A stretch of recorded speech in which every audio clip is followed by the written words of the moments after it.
la division d'entomologie, c'est plus nous faire un petit peu contrôle de mouches de fruits. Ok, alors comment vous avez trouvé là? Nous avons un système, nous avons une surveillance qui nous est en place. Tout d'abord, pour connaître un petit coup population de mouches de fruits qui est à l'île Maurice. Et suite à ça, nous avons un contrôle qui nous fait.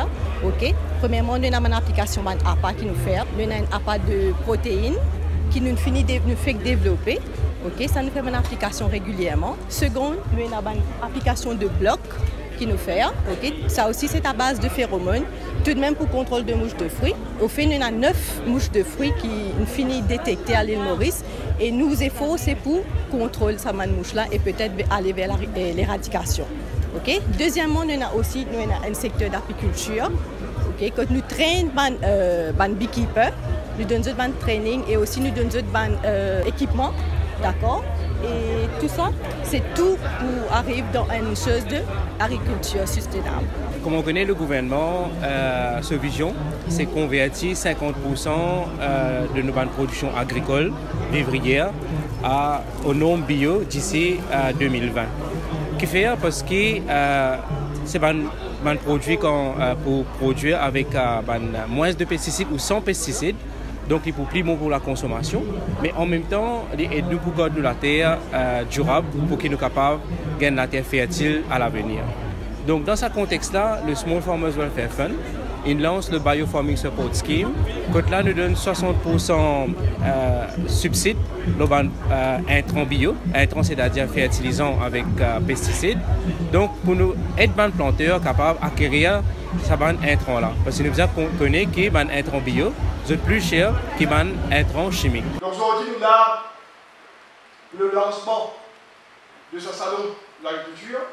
Donc vous avez l'occasion, bien sûr, de voir une nouveauté, un produit innovant qui est développé par le département de Faré, mais aussi par le département du ministère. 200 exposants ici. L'occasion pour le grand public, donc bien sûr, une visite sur un stand-là. Et aussi, comme chaque année, nous faisons un produit en vente, à un prix promotionnel.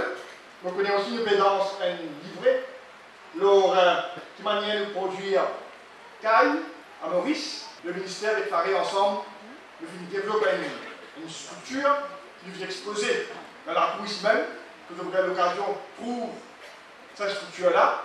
Et nous pouvons mettre ça, bien sûr, à la disposition de tout le monde qui est intéressé. Ça, nouvelle pratique-là, pour capable produire pour ses propres besoins, de la cour, de l'arrière-cour, et dans le projet de logement, projet de la route, qui va le terrain alloué au secteur agricole et continue de diminuer. Donc, d'un côté, il y a une augmentation de la population, qui veut dire qu'il y a beaucoup de monde bien nourri, et de l'autre côté, il y a moins en moins de la terre qui est allouée au secteur agricole. Toujours d'avoir un chiffre communiqué par les Nations Unies, et il y a plus de 821 millions de monde dans le monde qui paraissent immenses à notre faim. Un de mes plus gros problèmes aujourd'hui, c'est le changement climatique. Et le secteur agricole est directement, on peut dire, affecté par ce changement. Nous commençons à promouvoir une mesure pour adapter nous avec sa nouvelle condition dans lesquelles nous travaillons. Le shelter farming, réduire le risque associé avec dégradation de l'environnement. Nous finissons avec la loi, un projet de loi qui s'appelle le Use of Pesticide Grade.